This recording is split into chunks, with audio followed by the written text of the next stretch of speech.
The year is 1982. The air in Winsdorf, East Germany, is thick with the smell of damp pine and low-grade diesel fuel. This is the nerve center of the group of Soviet forces in Germany, the GSFG. It is the single most powerful concentration of military might on Earth. From here, Marshal of the Soviet Union, Vasily Petrov, commands an iron fist of nearly 500,000 men, 10,000 tanks, and 20,000 other armored vehicles. His divisions are not a defensive line. They are a coiled spring, wound tight against the West German border. The plan, held in red-sealed folders in locked safes, is audacious, brutal, and precise. It is a modern blitzkrieg, a deep battle refined over decades. In the event of war, this steel tide will cross the border, smash through the Fulda Gap, and be at the Rhine River in less than 7 days. The plan is built on one unshakable assumption: mass. Soviet doctrine is a religion of numbers. A single T-72 tank is a formidable weapon. 1,000 T-72 tanks are a geopolitical fact. They will advance in echelons, wave after wave, supported by tens of thousands of artillery pieces. The Soviet army is the god of war, as artillery was famously called, and they have perfected its use. Their BM-21 Grad rocket launchers can saturate hectares of land in seconds. They are masters of the barrage. NATO, they believe, has no answer to this level of concentrated force. They can stop some of it. They cannot stop all of it. On a cold Tuesday in March, a file lands on the desk of a mid-level analyst in the GRU, the main intelligence directorate stationed at Wunsdorf. The analyst, Major Ivan Kiriev, is not a frontline soldier. He is a man of data, charts, and quiet, persistent logic. His job is not to fight the war, but to find the flaws in the enemy's ability to fight back. The file is thin. It is not marked top secret with the alarming urgency of a nuclear threat. It is a collection of noise after-action reports from a recent NATO exercise, Reforger, Combined Resolve. These are the massive war games the West plays every year, practicing the very war Marshal Petrov is planning to win. Kiriev's job is to read these, to find the patterns. He reads the first report, a summary from a low-level informant within the West German Bundeswehr. It describes a simulated attack. A Soviet motor rifle battalion, represented by the Orange Forces, is advancing through a wooded valley. They are moving at full speed, confident in their numbers. Then, the report becomes strange. The umpire, the referee of the war game, suddenly declares the entire battalion adjudicated. This is the term they use for destroyed. Not damaged, not pinned down, destroyed. Kiriev checks the timeline. The entire engagement, from first contact to total annihilation, lasted less than 90 seconds. He frowns. This must be a mistake, propaganda. What weapon could do this? A tactical nuclear device? No, the report is clear. Conventional artillery. Kiriev scoffs. Conventional artillery. The Soviets invented conventional artillery on this scale. The Grad launchers, the Uragan launchers, the heavy 2S7 Pion guns. They are the masters. For NATO artillery to destroy a full battalion, hundreds of men and dozens of armored vehicles in 90 seconds, it would require a concentration of firepower so vast it would be visible from space. It would take hundreds of guns, firing perfectly all at once. It is not feasible. He puts the report aside. A fantasy. American bravado. This is a story about a weapon. But more than that, it's a story about a blind spot. A failure of imagination so profound it threatened to undo an entire empire. If you're fascinated by the hidden conflicts and game-changing technologies of the Cold War, subscribe to Cold War Impact. We're digging into the declassified files to find the truth. 2 weeks later, another piece of noise arrives. This time, it's a signals intercept. A fragment of a conversation between an American tank commander and his logistics base during the same Reforger exercise. The transmission is garbled, but a few phrases are clear. We didn't even see it. Followed by the whole grid square is just fire. And then, a code name he hasn't heard before. The Steel Rain. Kiriev feels a cold prickle on his neck. He goes back to the archives. He searches for Steel Rain. There are no direct hits.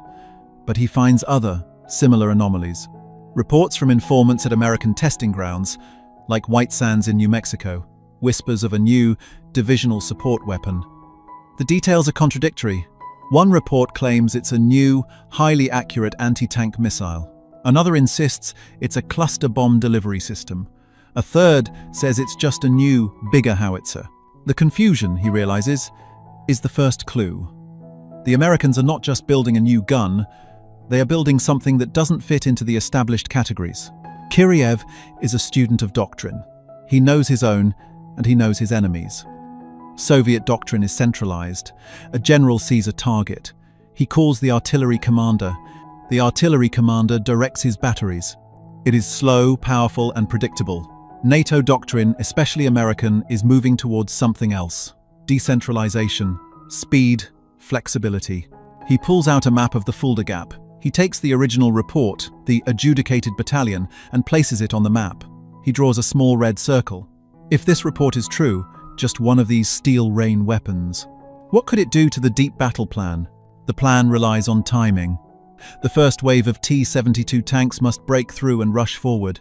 The second wave, composed of BMP-2 infantry fighting vehicles and more tanks, must follow immediately to exploit the gap. It is a precise, mechanical ballet of mass and motion.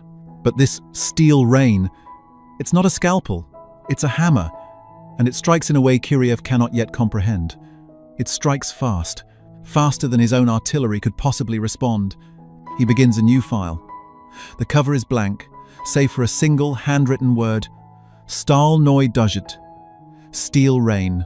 He takes his initial findings to his superior, a colonel in the GRU's Technical Analysis Division. The colonel is a veteran, a man who wears his World War II ribbons with pride. He is a man who understands steel, cannons, and the power of the Rodina, motherland. Kiriev lays out the fragments, the Reforger report, the radio intercept, the rumors from White Sands. "Major," the colonel says, leaning back, his chair groaning, "you are bringing me ghost stories. Steel rain?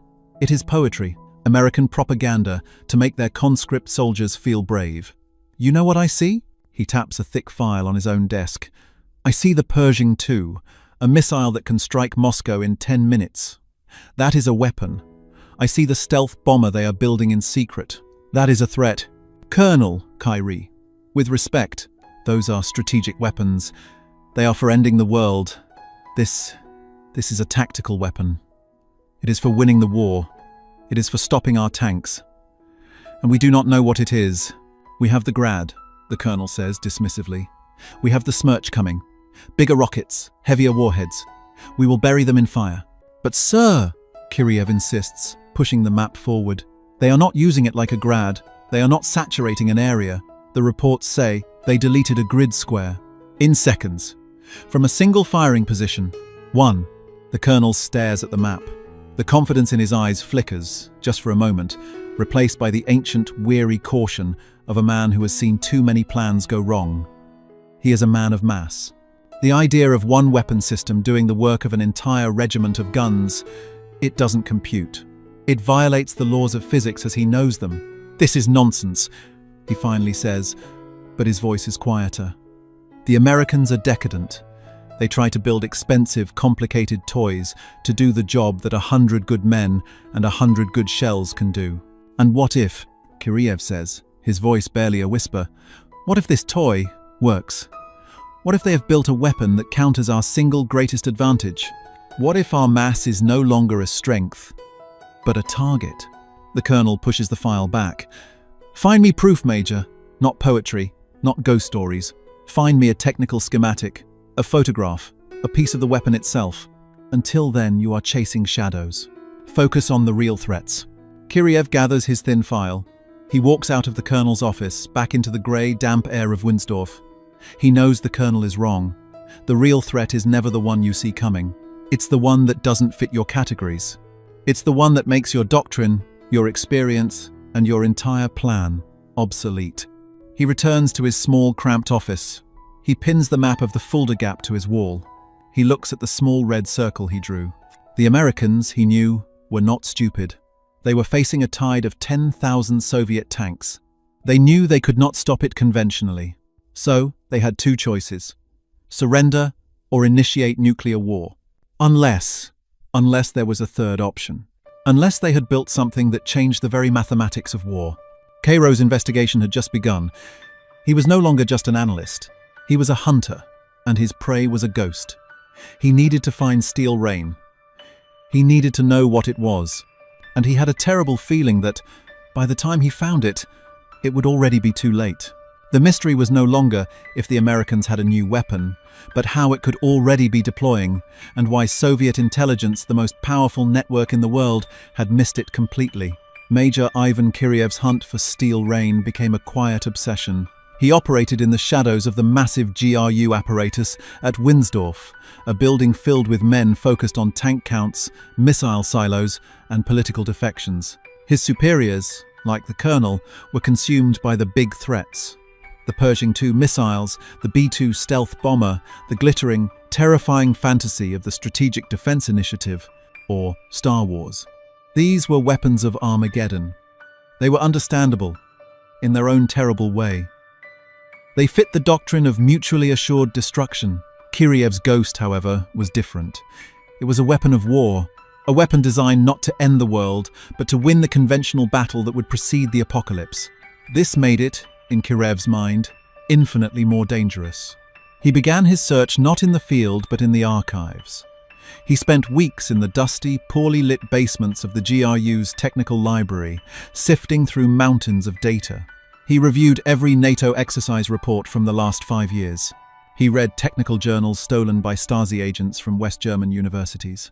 He analyzed thousands of hours of signals, intercepts, listening to the bored chatter of American soldiers in Bavaria.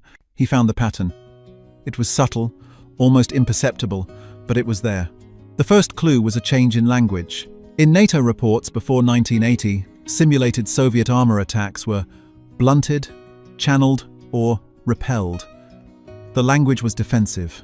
It implied a long, grinding fight, a fight the Soviets were confident they would win through sheer attrition.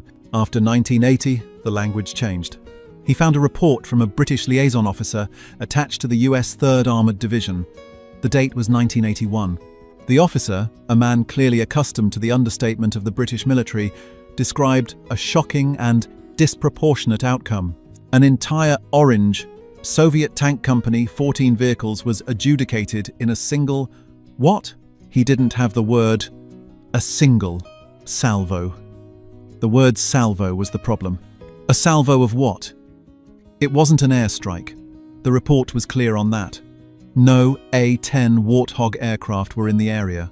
It wasn't a minefield. It was artillery. But a single salvo from a conventional battery of guns, even a large one, could not guarantee the destruction of 14 moving, dispersed tanks.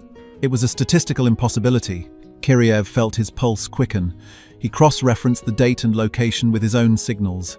Intercepts? Nothing. Total radio silence from the firing unit. This, he realized, was another clue. The weapon was quiet.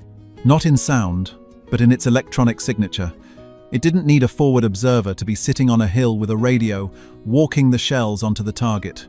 It didn't seem to require the long, complex fire mission to execution chain that was the hallmark of Soviet artillery. It just fired. His next breakthrough came from an unlikely source, an East German border guard, a Grenztruppen sergeant who had been debriefing a refugee.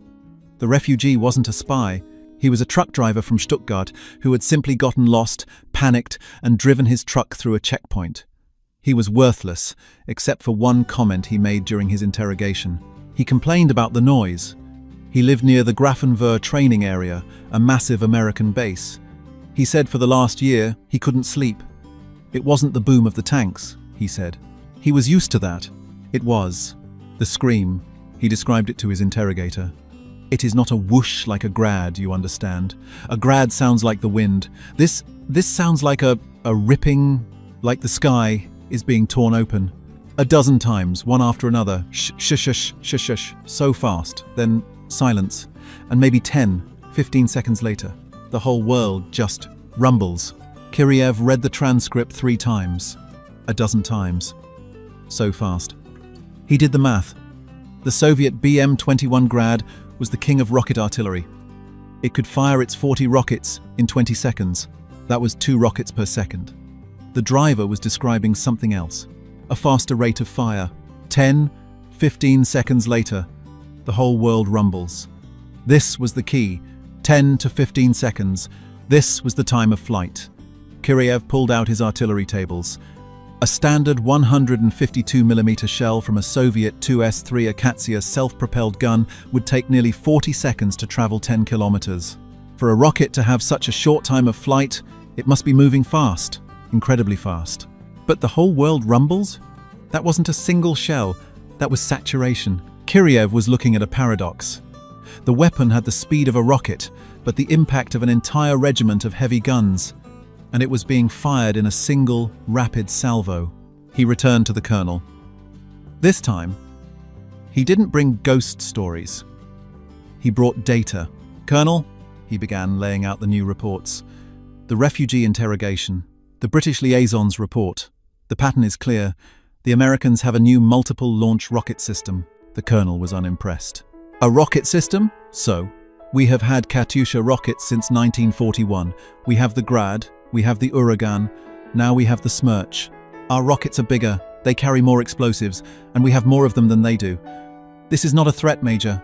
This is catch-up. With respect, sir, I do not think they are catching up. I think they are changing the game."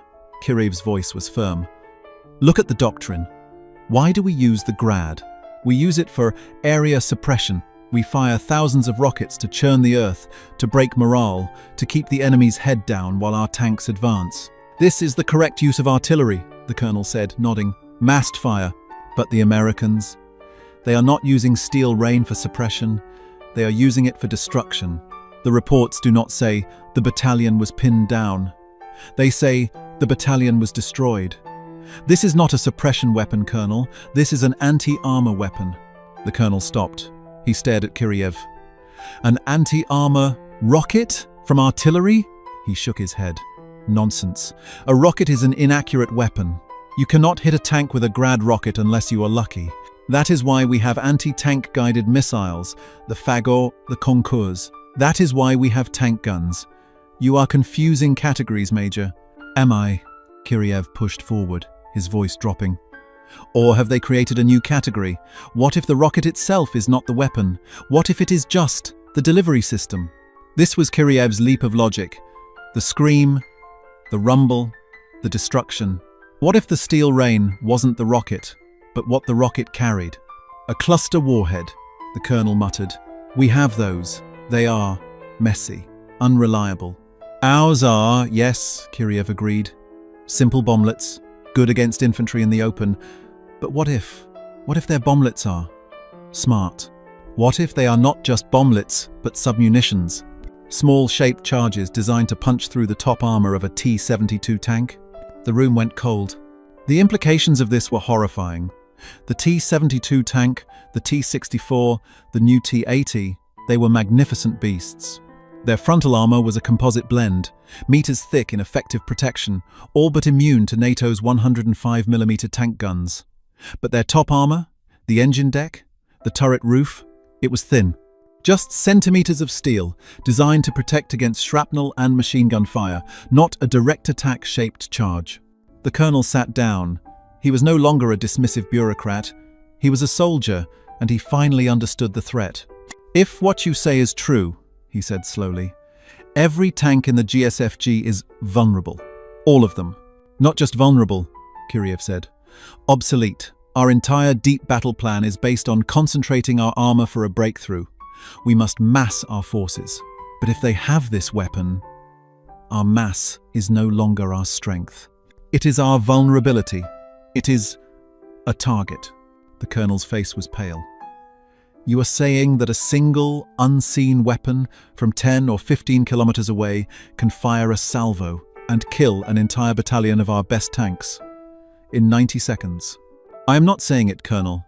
The Americans are demonstrating it. In every war game they run, they are practicing, they are perfecting it.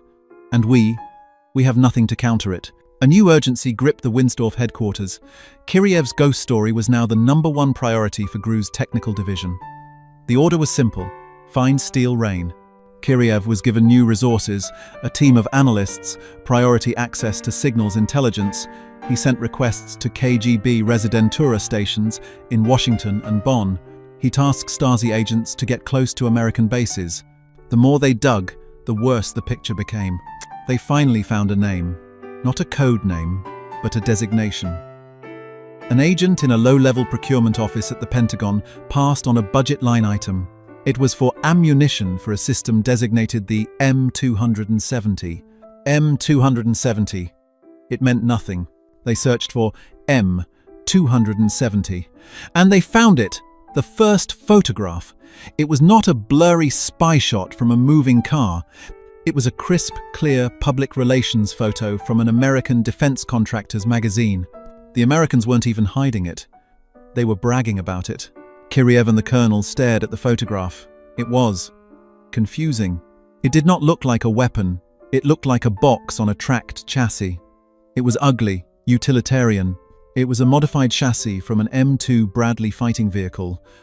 On its back, where a turret should be, was a large, rectangular box. There were no barrels, no long rocket rails like a Grad, just a box. "This is it?" the colonel said, his voice full of disbelief. "This truck?" "This is it," Kiriev confirmed. "The M270. They call it the Multiple Launch Rocket System. MLRS. The name was so simple, so boring, so American. Not Steel Rain, not God of War, just Multiple Launch Rocket System." "And the rockets?" the colonel asked. Kiriev pointed to the box. "They are in there. They come in pre-loaded pods, 2 pods per launcher. Each pod holds 6 rockets." "6?" the colonel almost laughed. "A Grad holds 40. The Uragan holds 16. The Smerch holds 12. They have a weapon that fires 6 rockets? No, wait. The driver said a dozen. "Shh, shh, shh, shh, shh. 2 pods," Kiriev said quietly. 6 rockets per pod. Total, 12 rockets. "And how fast?" "The report says the system can fire all 12 rockets in under 60 seconds. The colonel sat back. 12 rockets, in less than a minute. That was the ripping sound. That was the scream. "And the payload?" the colonel asked, dreading the answer. Kiriev turned to the last page of his report. It was a translation from an American contractor's datasheet. He had to check the translation twice because the numbers seemed insane. Each rocket, one M26 rocket, carries 644 M77 dual-purpose submunitions. They call them bomblets. The room was silent. Kiriev did the math for his colonel. 1 launcher, 12 rockets, fired in 60 seconds. He picked up a pencil and wrote on a pad. 12 x 644 equals 7,728. 1 launcher, Kiriev said, his voice shaking, can deliver 7,728 anti-armor-shaped charges on a target area in 1 minute. It's a steel rain, the colonel whispered. "Yes, sir," Kiriev said. "It is. And it is not a ghost. It is real. And it is sitting in West Germany right now, pointed at our tanks." The mystery was solved, but the solution was more terrifying than the ghost story had ever been. The Americans had not just built a new rocket, they had built a weapon that made the Soviet Army's entire deep battle doctrine, the glorious steel tide, a suicidal fantasy. To understand the ghost that haunted Major Kiriev, we must leave the damp, paranoid forests of East Germany. We must cross the Atlantic to the sprawling, sun-baked proving grounds of White Sands, New Mexico, and the granite and glass offices of the Pentagon. The year is 1973.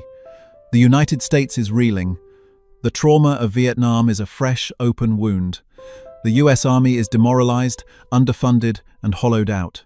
And in Europe, the strategic situation is a nightmare. For every 1 NATO tank on the Central Front, the Warsaw Pact has 3. For every 1 NATO artillery piece, the Soviets have 5. The group of Soviet forces in Germany is not a defensive army. It is an invasion force, pure and simple. US Army war games from the era are classified, but the results that have since been declassified are grim. They all end the same way. A red tide of T-64 and T-70, 2 tanks breaches the Fulda Gap, overwhelms NATO's thin defense, and reaches the Rhine River in days. The only thing stopping them is the red button. The only answer to a conventional Soviet invasion is a tactical and then strategic nuclear exchange. The United States Army is trapped. It is forced to hold a line it cannot conventionally win, acting as a tripwire for Armageddon. This is the problem that lands on the desk of General Don Starry. Starry, a brilliant, abrasive, and forward-thinking armor officer, is one of the architects of a new, revolutionary doctrine. It is called air-land battle. Starry and his gurus reject the defensive, static thinking of the past. The goal, they argue, is not to meet the Soviet first wave at the border and die in a heroic last stand. The goal is to win. To do this, they must not only fight the battle in front of them, but also the deep battle. They must strike the second and third echelons of the Soviet advance, the reinforcements, the artillery, the command centers, before they can even join the fight. This is a doctrine of speed, violence, and above all, technology. It demands new weapons. It demands the Big Five: the M1 Abrams tank, the M2 Bradley fighting vehicle, the Apache helicopter, the Black Hawk helicopter, and a new artillery system. But this couldn't be just any artillery system. The Army's workhorse, the M109 howitzer, was a good gun, but it was slow. It fired one shell at a time. To stop a Soviet tank battalion, an M109 battery would have to fire for minutes, even hours, adjusting its aim, walking its shells onto the target. By that time, the T-72 tanks would be long gone. The Soviets had the Grad, a weapon of psychological terror. It was inaccurate, but it was fast. It could saturate a grid square with 40 rockets in 20 seconds, terrifying infantry and soft targets. The US Army needed something that combined the precision of a cannon with the speed and saturation of a rocket, and it needed to kill tanks. The program was born. In the mid-1970s, it was called the General Support Rocket System, or GSRS. The competition was fierce, but in 1980, a contract was awarded to the Vought Corporation. The system they designed was not just an improvement, it was a complete, terrifying reimagination of what artillery is. The first, and most brilliant, decision was the chassis. The Americans didn't build a new, specialized truck. They took the chassis of the M2 Bradley infantry fighting vehicle. This was a stroke of genius. It meant the new rocket launcher was not a soft-skin vehicle that had to stay on roads, far behind the lines, like a Soviet Grad. The M270, as it was designated, had tracks. It was armored. It could keep up with the M1 Abrams tanks it was designed to support. It could navigate the same mud, the same forests, the same broken terrain. It could be anywhere. The second decision was speed. Not the speed of the rocket, but the speed of the crew. A Soviet Grad crew had to manually load 40 150-pound rockets into their launch tubes. It was a back-breaking 30-minute job, done in the open, vulnerable to attack. The M270 launcher had a crew of 3, safe inside an armored cab. The rockets came in a 6-pack, a preloaded, factory-sealed pod. The launcher had an integrated crane. It could hoist 2 of these pods into its launcher box in under 5 minutes. The crew never had to step outside. And then, the firing sequence. This was the source of the ripping sound that haunted the German refugees' sleep. The launcher's onboard computer, a marvel of 1970s technology, could aim and fire all 12 rockets in less than 60 seconds, 1 per second. The M270 was not just a weapon, it was a process. A 3-man crew could drive their M270 launcher from a hidden position, stop, aim, fire all 12 rockets, and be driving away at 60 kilometers an hour before the first rocket had even impacted the target. This was the shoot-and-scoot tactic. Soviet counter-battery radar, designed to find the source of an enemy shell and fire back, was rendered useless. By the time the Soviet computers had calculated the M270's firing position, the M270 launcher was already 2 kilometers away, heading for a new hiding spot. But all of this, the chassis, the speed, the computer, was just the delivery system. The real, horrifying secret was not the rocket. It was what the rocket carried. The M26 rocket was not a traditional warhead. It did not have 1,000 pounds of high explosive designed to make a big crater. It was, in essence, a flying cargo container. Its thin aluminum shell was packed with 644 M77 submunitions. This was the steel rain. The M77 was a small, brilliant, lethal piece of engineering. It was slightly larger than a hand grenade. It was dual purpose. First, its steel casing was designed to fragment, just like a grenade, killing any soft targets, infantry, truck drivers, command staff in a wide radius. Second, and most critically, it contained a shaped charge. This is the same principle as a tank-killing missile. It uses a small, precisely shaped explosive to create a jet of molten metal, a plasma blowtorch, that can burn through steel. The M77's charge was specifically designed to penetrate the thin top armor of a T-72 tank. Now, let us do the math that Major Kiriev and his colonel did. One M270 launcher arrives. It stops. It fires 12 rockets in 55 seconds. Each of those 12 rockets is carrying 644 M77 submunitions. As the rockets reach the target grid square, they burst open in mid-air. Suddenly, 7,728 12 X644 of these armor-piercing, anti-infantry grenades rain down over an area of 1.3 square kilometers, an area the size of 24 football fields. It is not an artillery barrage. It is a physical impossibility to survive. Any infantry in the open are shredded, any truck is perforated, any supply depot is set ablaze, and any tank, any T-72, T-64 or BMP fighting vehicle is hit, not by one but by dozens of these bomblets. They don't have to be accurate, they just have to fall. The shaped charges punch through the thin engine decks, through the turret roofs, setting the vehicles on fire, killing the crews, detonating the ammunition. The adjudicated battalion that Kiriev read about, it wasn't a wargame fantasy, it was a mathematical certainty. The Americans had built a weapon that, in 1 minute, from 32 kilometers away, could fire once and deliver the destructive power of an entire World War II bomber fleet on a single grid square. They called it the Grid Square Removal Service. This was the American advantage. It was not a bigger rocket, it was a smarter rocket. It was a weapon designed not to fight the last war, but to prevent the next one by making the enemy's entire way of war, his reliance on mass, a fatal weakness. The Americans had not just built a rocket launcher, they had built a machine that turned Soviet strength into a Soviet liability. The photograph of the M270 launcher, laid on the polished wooden table in the Winsdorf command center, was no longer a piece of analysis. It was an indictment. The room was thick with the smoke of strong, filterless cigarettes. The faces of Marshal Petrov's senior staff men who had planned the conquest of Western Europe down to the last liter of diesel fuel were grim. They were not just soldiers, they were the priests of a military religion, and Major Kiriev, a low-level analyst, had just shown them definitive proof that their god was dead. The first reaction was denial. It came, as it often does, disguised as rage. A general from the 3rd Shock Army, a man whose entire career was built on the precise choreography of mass tank formations, slammed his fist on the table. "This is a lie!" he roared, jabbing a finger at the datasheet. 7,000 bomblets? In 1 minute? It is an American fantasy, a psyop to make us fear a hollow weapon. Respectfully, General.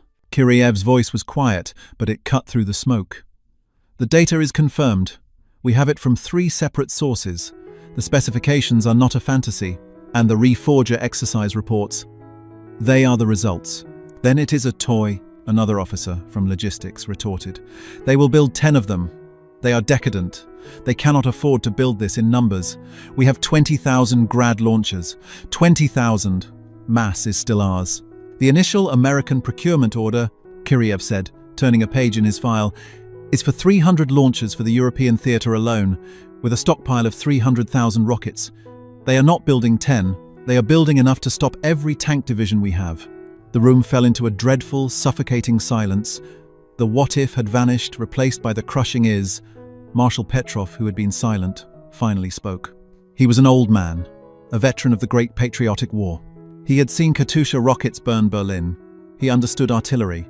"So," he said, his voice a low gravel, "they have built a weapon that makes our armor to a target. Every tank, every BMP, every command post, every supply column." He looked at his operations chief. "Our entire plan for deep battle relies on concentration. It relies on the echelon. It relies on mass." He didn't need to finish the thought. Everyone in the room understood. The M270 multiple launch rocket system was not just a threat to a battalion, it was a threat to the entire Soviet military doctrine. The steel tide was not a tide at all. It was a pond, and the Americans had just built a weapon that could boil it dry in an afternoon. The second phase began, the desperate, futile scramble for a response. If the weapon could not be dismissed, it must be countered. The Soviet response was immediate, frantic, and tragically flawed. It followed three paths. First came the technical solution. The generals turned to the engineers. "Our tanks," they demanded. "Make them stronger. If the attack comes from above, armor the top." In tank parks all across East Germany, a strange new form of labor began. Welders were ordered to create field expedient armor. They welded cages of rebar and steel mesh onto the turrets and engine decks of T-72 tanks, creating what would later be known as cope cages. The idea was that this spaced armor would detonate the bomblets before they hit the thin hull. It was a failure. The M77 submunition was not a grenade. It was a shaped charge. The plasma jet it created was not stopped by a thin wire mesh. The cages offered psychological comfort to the crews, and nothing else. They were a visible sign of desperation. Engineers proposed adding Contact 1, the new explosive reactive armor, ERA, to the tank roofs. This too was a dead end. ERA bricks were heavy.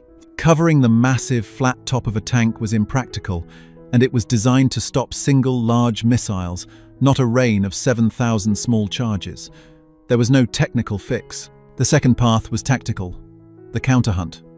"If we cannot stop the bomblet," the artillery general said, "we must kill the launcher." This was a task for the god of war. The Soviets had excellent counter-battery capabilities. They had the Big Fred and Small Fred radar systems, which could track incoming shells and calculate their point of origin. They had the mighty S-7 Peon, a 203mm self-propelled gun that could hurl a massive shell over 37 kilometers. The plan was simple. The moment a steel rain was detected, the radar would lock on, and every Pion gun in the sector would respond with overwhelming fire. This, too, was a failure. The Americans had already thought of it. The M270 was built on the shoot-and-scoot principle. The entire firing mission, all 12 rockets, was complete in less than 60 seconds. The American crew, safe in their armored cab, would have their launcher in drive and be speeding away at 60 kilometers an hour before the first Soviet radar return had even been plotted. The Soviets were hunting a ghost. Their counter-battery fire would land, with thunderous and satisfying rage, on an empty patch of forest, while the M270 launcher was already 3 kilometers away, calmly driving to its next reload point. The final response was the most tragic, for it was the one that destroyed the Soviet army from within. It was the doctrinal response. If mass was a target, the generals concluded, then the only solution was dispersal. In war games across the Warsaw Pact, the deep battle plan was thrown out.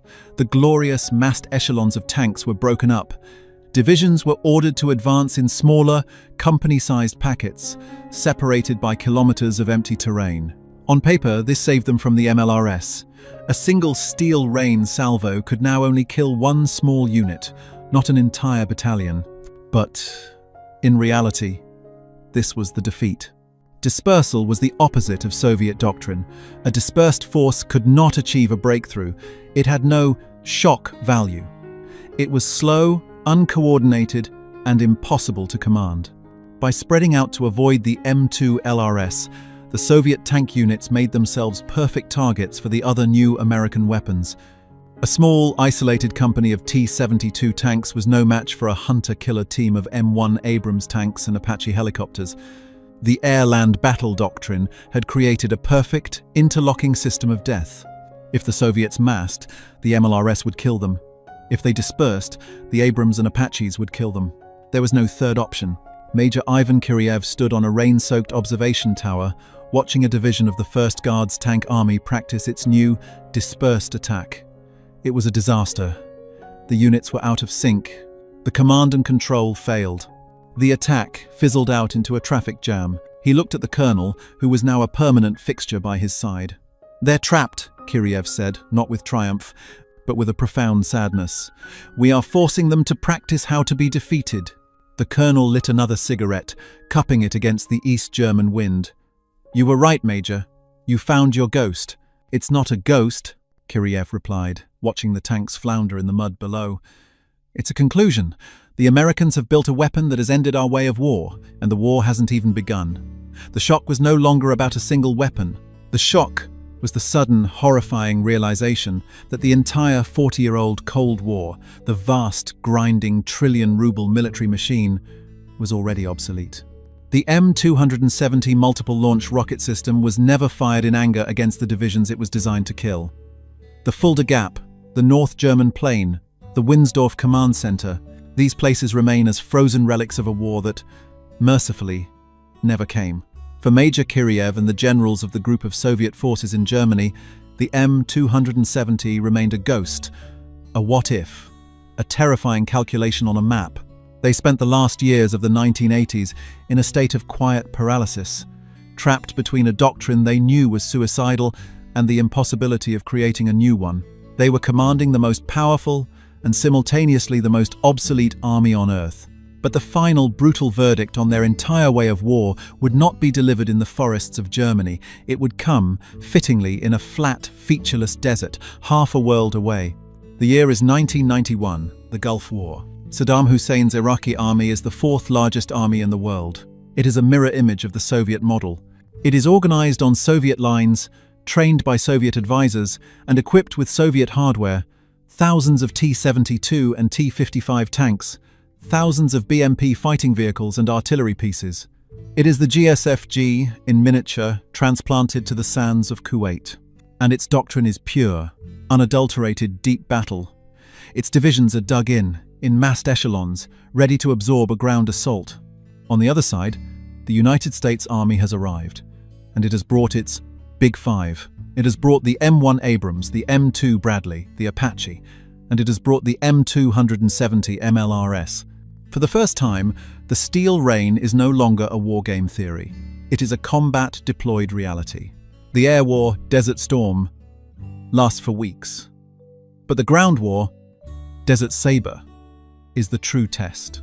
On February 24, 1991, the Allied ground assault begins. The Iraqi generals, students of the Soviet school, are expecting a long, grinding World War II-style armor battle. They are expecting a contest of attrition.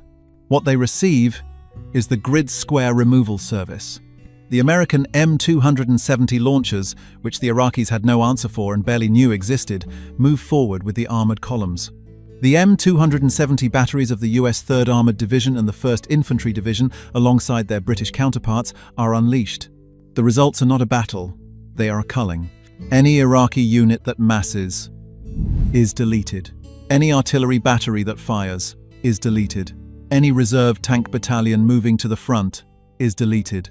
Iraqi soldiers, who had been shelled by Iranian artillery for 8 years during their last war, described this as something different. They didn't call it artillery. They called it, in Arabic, al-Qitar al-Hadidiyu. The Steel Rain. The psychological impact is immeasurable. Entire Iraqi divisions, some of them elite Republican Guard units, simply cease to exist. They break, they run, they surrender en masse. There are credible reports of Iraqi soldiers surrendering to the drones, the small, unarmed Pioneer UAVs that flew overhead, knowing that the drone's gaze would be followed, seconds later, by the scream of the MLRS. The war lasts 100 hours. The killer statistic is not a single number, but a broad, chilling fact. In that 100 hours, the MLRS batteries alone fired over 10,000 M26 rockets. That is a total of more than 6 million M77 submunitions delivered onto the Iraqi army. When it was over, captured Iraqi generals were debriefed. One, a Republican Guard division commander, a man who had proudly attended the Soviet Frunze military academy, was asked what had happened. He was in a state of profound shock. "We were ready for a fight," he said, his voice hollow. "We were not ready for that. You did not fight us. You exterminated us. The rockets. They came from nowhere. They were everywhere. They did not stop. It was not a battle. It was not human." Back in Moscow, in the crumbling, bankrupt and dying Soviet Union, Marshal Petrov and the analysts from the old Winsdorf Command Center watched the same television footage. They saw the endless columns of burnt-out T-72 tanks, their turrets blown clean off by an invisible enemy. They saw the mass surrenders. They saw the Grid Square Removal Service in action. Major Kiriev's ghost had finally shown its face, and it was exactly as terrible as he had predicted. Everything he had warned his superiors about, it was all true. The Gulf War was not just the defeat of Iraq. It was the posthumous defeat of the Red Army. It was the final brutal validation of the American advantage. The story of the M270 is not, in the end, a story about a better rocket. The Soviets could and did eventually build their own Steel Rain, the Smerch launcher, a powerful and fearsome weapon. But they missed the point. The MLRS was not a standalone superweapon. It was the physical expression of a new idea. It was one piece of a complex, interconnected system of warfare. The Soviet army of the 1980s was the ultimate expression of industrial age war. It was a machine built of steel, numbers, and brute force. Its doctrine was rigid, centralized, and predictable. The American air-land battle doctrine, with the MLRS as its crown jewel, was the first true expression of information, age war. The M270 launcher didn't just fire dumb rockets. It was a node in a network. It was connected to satellites that saw the enemy, to airborne J-STARS radar planes that tracked them, and to digital command posts that processed the data. It was a weapon that could think and react. The Soviet response, welding cope cages on their tanks, was an industrial age solution to an information age problem. It was like trying to stop a computer virus by putting a stronger lock on the door. They were trying to add more steel when the war had become about data. This was the true unbridgeable gap. It was not a missile gap or a tank gap. It was a doctrinal gap, a gap in imagination. The Soviet Union had built an army to refight World War II, only bigger and faster.